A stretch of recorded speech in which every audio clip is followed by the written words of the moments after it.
Um, I think we can start. Hello everyone. I'm gonna share my presentation. It's, uh, okay. Um, Kim, I can't share. It says that I'm not an organizer.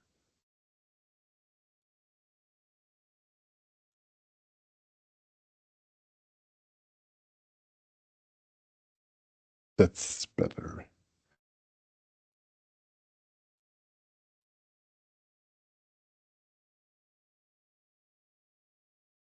So, okay. So, hi everyone. I hope you can hear me and that you can see my screen. So welcome to the webinar uh, of the U Antwerp on the Master of Electronics and ICT Engineering Technology. So I'm going to try and guide you a little bit into what the program entails. So my presentation is really about those facets of what courses will be there in the program. And what is required of you when you would apply here to Antwerp. And then Kim is here because she knows about everything you need to know about the administration of how to get here. So what do you need to actually submit your application for this program? So I hope you'll enjoy the tour. And so there'll be time for questions later. Um, so let's just start. So why am I here? So I'm the coordinator of internationalization at the Electronics and ICT department. And so that is why I'm giving this presentation. So often case it's also the head of the department who is actually giving this presentation. So for me, it's my first time. So I hope you can be a little bit forgiving in if I halt sometimes because it's my first time. Okay, so so the Department of Electronics ICT is located at the Faculty of Engineering at the University of Antwerp. And so we offer both bachelor programs and master programs. And so, as you can see, there's bachelor programs of 180 credits. This is the European credits. I'll say something more about that later. And the masters that we are offering is 60 credits. Yeah, it's 1 year full-time study, basically. And so our programs are built up around core competences, and these core competences are basically technology expert. You have to become an expert in technologies, in using these technologies. You also, because it's a master program, there you have to obtain research skills. So it's also about thinking about research and formulating research questions, but also doing the research, thinking broadly and deeply about the topic. So these two are the more technical competences that you will develop during the program. But also there's two more soft skills that we work around, and that's teamwork. Often cases, many courses have projects where you work in a team and that you have to work together with both other foreign students, but also the local students. So you're all together in the same classes, and so you'll work together to achieve a certain goal. So that's also quite nice. And then there is citizenship. It's also important that you can think about the world, your engineers. It's quite important that you do the right thing, and that the ethics of engineering is also quite important. So this is basically the core competences that the program entails. Now, the master here, this is a very broad overview, and what I'll do is we'll go a little bit deeper onto some of the courses and definitely onto the majors that the program has. So there are there are in total 60 credits. So it's 1 full year of studying. And so there's the first part is 27 credits that entail common courses. And so these are electronics, informatics, and communication types of courses that all students need to follow. Oh, somehow my slide moved. So every student actually needs to do these courses. The second part are the majors. So you can choose one of the 3 majors that we have. And so I'll talk a lot in this presentation about these majors. And so the first one is called Cyber Physical Systems. It's some of you may never have heard this name. The second one is artificial intelligence, and the third one is Internet of Things. So I'll discuss them later, but you see, it entails 12 credits. So it's also a large part of the year that will really go into these majors. And then the third part is an elective package. And so there you can actually choose certain courses. So the first elective package is the company, but often cases this is not taken by the students that come from abroad. But the second elective package contains management because we also want you to have business skills and management skills. And the other 3 credits are basically something you can choose. And we have a broad range of topics that you can choose out. For example, climate change in a digital world. So this is about climate change and everything that has to do with ICT. But there's also cybersecurity, which is a course that recently started, where many people from industry actually give a very dedicated topic about cybersecurity. So this is followed by many students as well. And then there's also like computer graphics or prototyping or even business internships are also possible under these 3 credits. And then the final part of our program is the master's project. So that is 15 credits. But there's also in the first semester a part. So there's the first master's part, which entails getting to know the state of the art and trying to read on into a topic, getting those critical questions out, and then start forming a plan. How will I actually solve these research questions? That's one part of the master's thesis, and then the second part, which is really the 15 credits, is that master's project in the second semester. So this is, as an overview, the full course, but I'll dive a little bit deeper. But before I go further, there's a couple of things you really should know. So it's terminology. We're engineers, and we need to make sure that we understand each other. And so some of you might heard about this system, but in Europe, the European universities all use the same credit system. And so this is called the ECTS. And so in Belgium, one ECTS credit entails about 25 to 30 hours of work. And that work you can broadly define. It is the courses, if there are lectures that you need to follow in class, that is part of these 24 to 30 hours of work. If you have assignments that you need to do at home and you have to hand them in, that is also part of that 25 to 30 hours of work. And it also includes normally the average amount of study that is required to pass a certain course. So this is what entails one ECTS credit.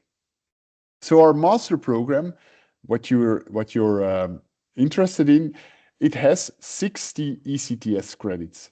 And so this is 60 credits, and this is a 1 year full-time study program. And so this is really full-time. Often cases, students think that they can take the 1 year program, the 60 credits, and then on the side can work half time. And that is typically very, very difficult to do because we require a lot of work in the master's program to get this degree. And so you really need a full-time study of 1 year to complete this course.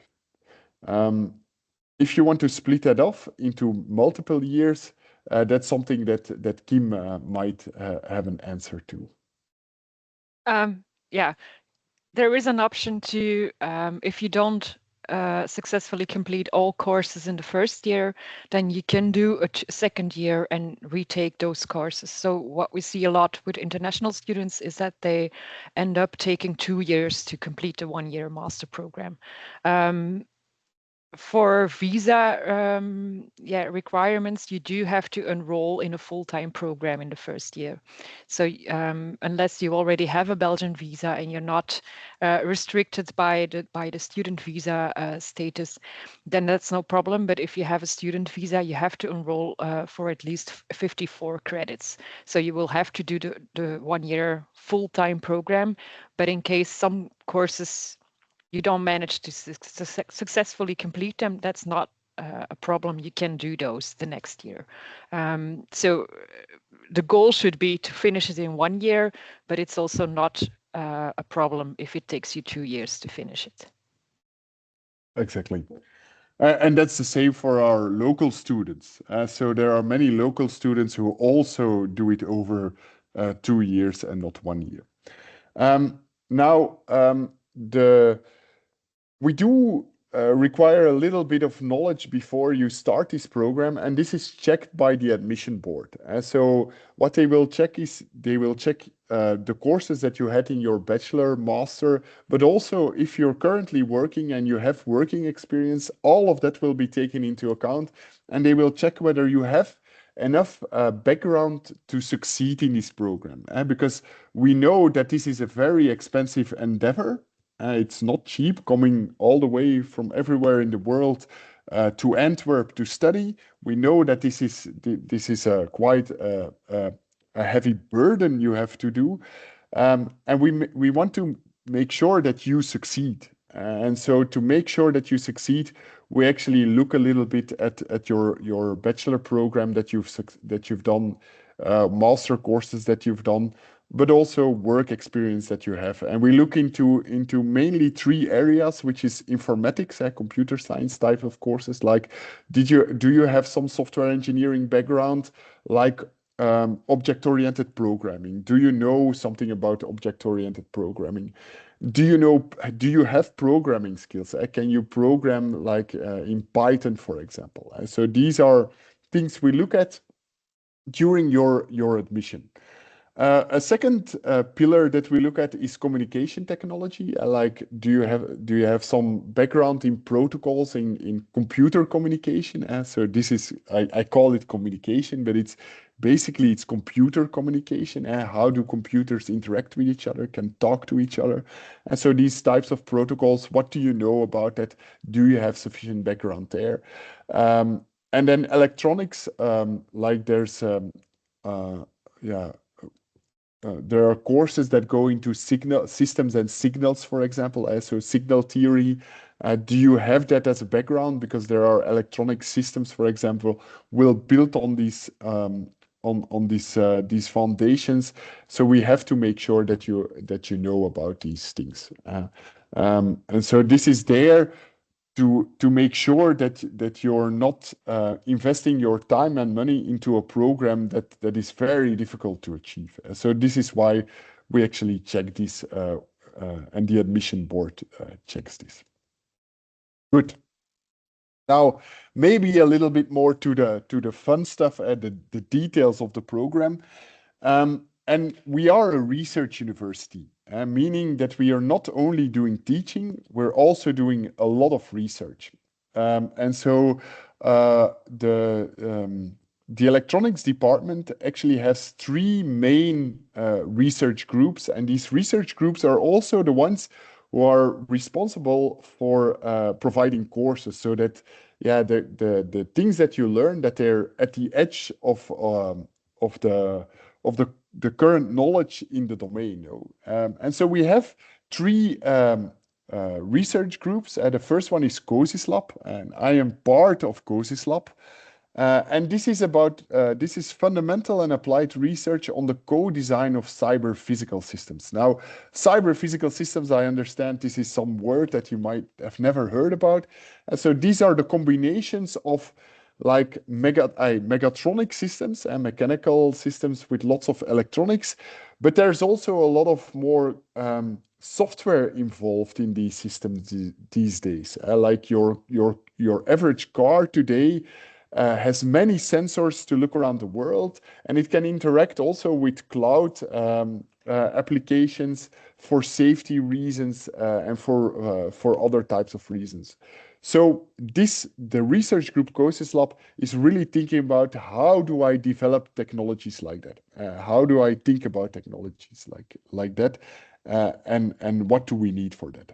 So there's model-based systems engineering, there's sensors, signal processing, control, optimizations, all of these topics, they are in the realm of COSIS Lab. The second research group is ID Lab, and it used to stand for the Internet Lab. It's a very, very big lab, which actually spans not only the electronics department, but also the computer science department, and even further, the computer science department at the University of Ghent. So this is really a huge lab of researchers. And they're really thinking about the foundations and the applications of wireless technology and AI. So this is their core business. This is about new wireless networking technologies, about applications of artificial intelligence in all different domains, and also the modeling of complex systems. And so the principal investigators here, like Maarten Wijn,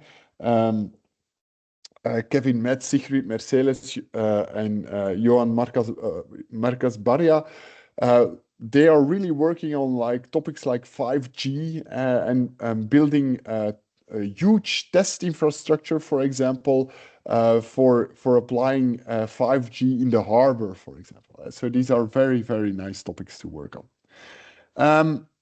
And then M-Force, M4S, but pronounced M-Force, is a relatively new research group here at the electronics department. And it's Peter and Hossein, so our department head, Peter Hellings, and Hossein Tabari, who actually work on the foundations of and the application of AI for sustainable solutions. So this is about climate change, weather modeling, smart buildings. How can we optimize our buildings such that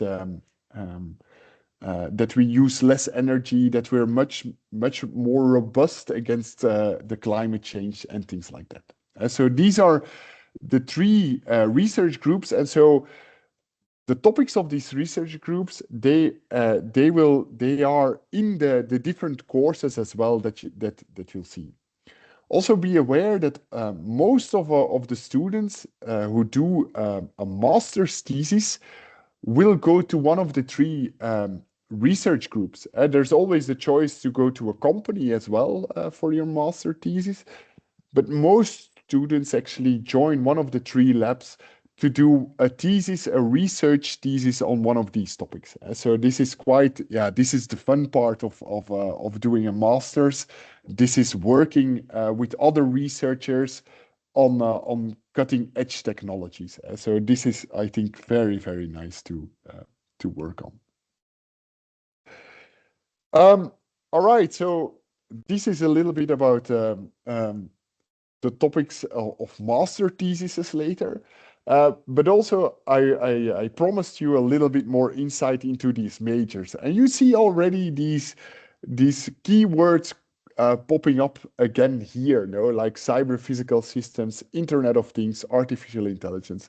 So these are popping up everywhere. So let's just go over these masters to these majors. To remind you, they're all 12 credits, and you will need to choose one of the three. So choosing one of the three is required. So you cannot take two. There's only one major that you have to select. So let's start with cyber physical systems. So there's a little bit the three pillars, like control, communication, and mechatronics. And we'll try to show you a little bit where they are in that spectrum of topics. And so cyber physical systems, as I've said before, it evolved from the mechatronics domain. There's control there. There's also a little bit of communication there, but mainly it evolved from mechatronics into this world, which is much more software dominated. And so cyber physical systems, there are basically in the cores of cyber physical systems, there are two main tracks. The first track is everything related to embedded systems. The other part is about advanced signal processing, decision making, and control. And so these are a little bit the two parts in that course. And you can see a couple of examples here, like drones, combined harvesters. There's actually quite a big company in Belgium that we work with, which is called CNH, that builds these combined harvesters. There's also like these big industrial machines. We also have contacts there, and there's autonomous driving technologies as well there.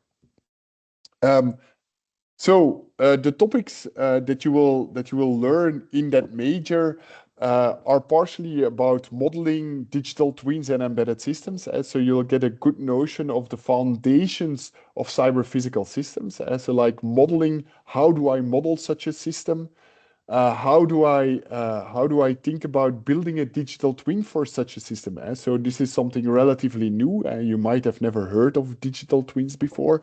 And this is basically, I have my real physical system, but on the other hand, I actually have models running together with my system, and I'm using data from the real world to actually make better decisions for my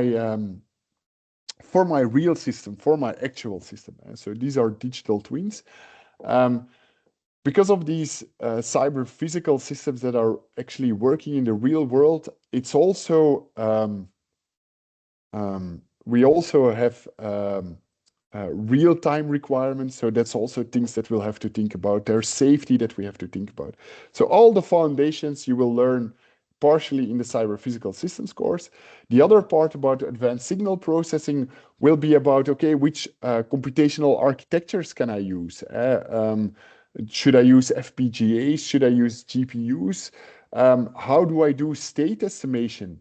How do I learn about if I don't have a good signal coming in, how can I make sure that I still can do proper control of these systems? And so they apply modern signal processing and control concepts to the real world. So this is also quite a nice part in the course. The second part of the system of the cyber physical systems track is about building a cyber physical systems. So this is called two cyber physical systems, and the students work together to actually build a cyber physical system. So in the interest of time, I guess I'm taking maybe a little bit too much time to explain everything, but yeah, it's nice, no? I'm excited to share these things with you. So for example, one of the projects that our students have done here, for example, if you I guess the presentation will be available later. You can click the link, and it's about a system to kill a mosquito with a laser. So this is quite fun. So to watch. So yeah. All right. Next major is IoT. This is low power IoT, so the Internet of Things. And so mainly this comes from the world of communication. They come from a world where they want to put sensors everywhere in the world, and they want to use that for better decision making. But of course, yeah, you have to set up a network in between all these different sensors. And you need to get the data from all over the world for processing to somewhere. And so they are thinking about setting up ad hoc networks, for example. But you want to do that with as the least amount of power, such that battery operated devices can be there for over 2 years without having to change batteries. So this is the major on IoT. So how do we build both the hardware, the software, and the wireless technologies for these systems? So, and how do we really think about low power for all of these parts? Because your hardware can be very low power, but if your software is constantly doing things, it will use a lot of power, no? And so the battery will drain a lot. And this is really um, an integrated course on thinking about both hardware, software, and wireless technologies and how to build them correctly such that they can survive out there in the world for a long, long time. Again, here you'll see all our courses. There's foundational lectures, but there's also always projects involved in it. And this is the same also for the low power communication course. Um, so the focus will be on embedded hardware, like which sensors to use, which actuators to use, which controllers to use. About embedded software, how do I build this embedded software for these very small devices such that they are also low power? And then communication protocols that can support you, like Dash 7. One of the professors, Maarten Wijn, who is now basically at the rector, is the vice rector of the university in research. He actually is one of a very big contributor to the Dash 7 standard. But also LoRa, which is a wide area network, can be used. And how do you use all of these different technologies? How can you combine them such that they work low power? And so again, like I said, you will do projects where you will combine all of these different technologies together to create something that you can be proud of together with your colleagues. So here's a little example of such a system where they used to create something for tanks. How do you say that?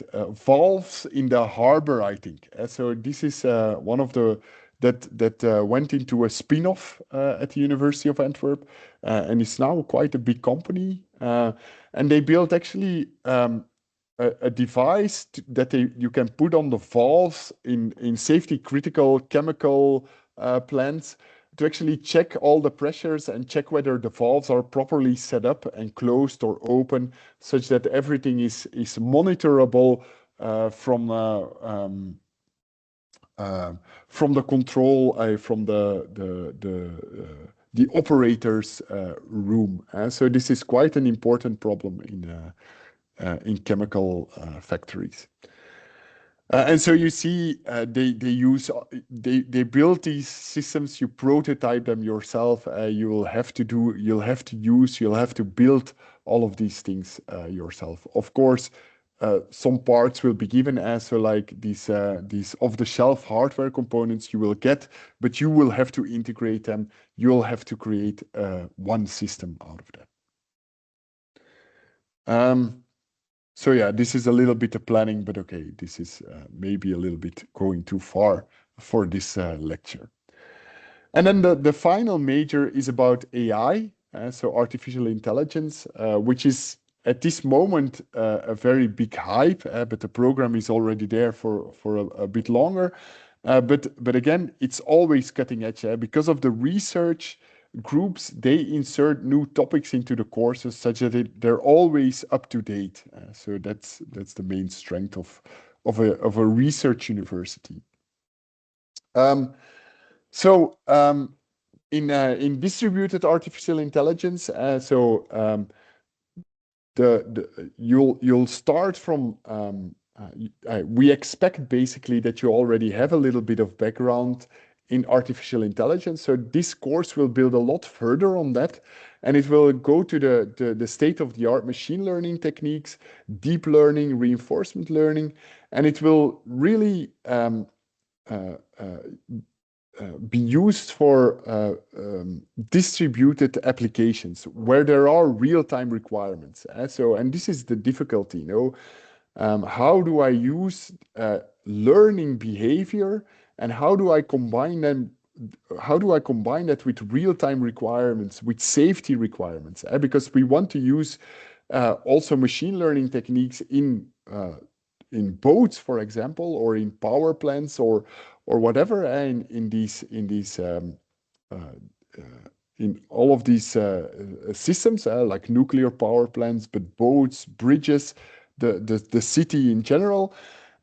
So how do we use this in a safe and meaningful way, you know, and make sure that the artificial intelligence and the complex machine learning techniques that they serve us and not something else. So this is um, um, yeah, where we build controls. Basically, this is data-driven control. Like in cyber physical systems, we were also doing control, but this was more white box control. Distributed artificial intelligence really goes down to operationalizing and using those machine learning techniques to create controls for the city.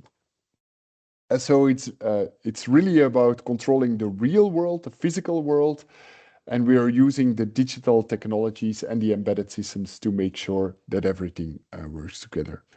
As you see, we have a CPS major, we have an IoT major, and distributed artificial intelligence basically builds a little bit on top of both of them and makes sure that they come together as a whole using machine learning models and other types of complex AI mechanisms.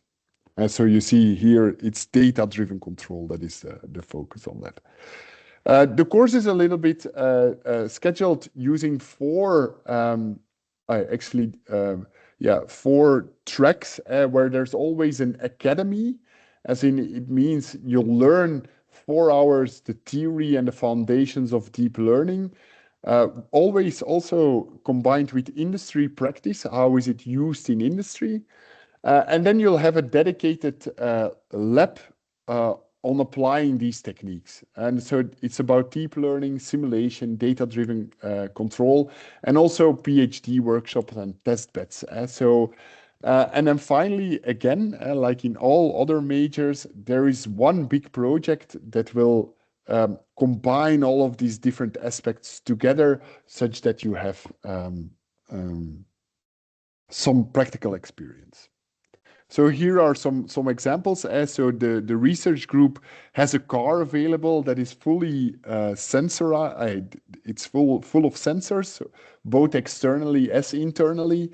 So these can be used for doing master thesis topics, or in the distributed AI course, doing something there and making sure that it works. But there are also other test beds. You can see a little robot here. And so all of these systems, these are for you to tinker with if you come here. I also already announced as shipping. I know that the group at M-Force has been doing a lot of work with autonomous shipping companies. So they also have topics related, so like in the project, topics related to autonomous shipping. So this is also quite interesting because Belgium, we have a sea, but we also have little canals where a lot of our goods can be transported over. And then, for example, also real-time traffic control is also one of these topics that they work on. So these were the majors. So this is basically, you see the philosophy of the department is really much, you are given the foundations, you will apply the foundations in some dedicated lab, and then integrating everything together into a project. So that is the whole idea of what we do within the different majors. So this is a little bit what I wanted to talk about. So I covered a lot. It's the full program in a glance, but with a focus on the master thesis topics. Where can you go for master thesis topics? Which exciting topics can you work on? And then also the majors, because these are the big choices. Once you decide, I will come to Antwerp, these are the big choices that you will have to make as a student, and that will define also later your career path. So yeah, I hope you enjoyed it.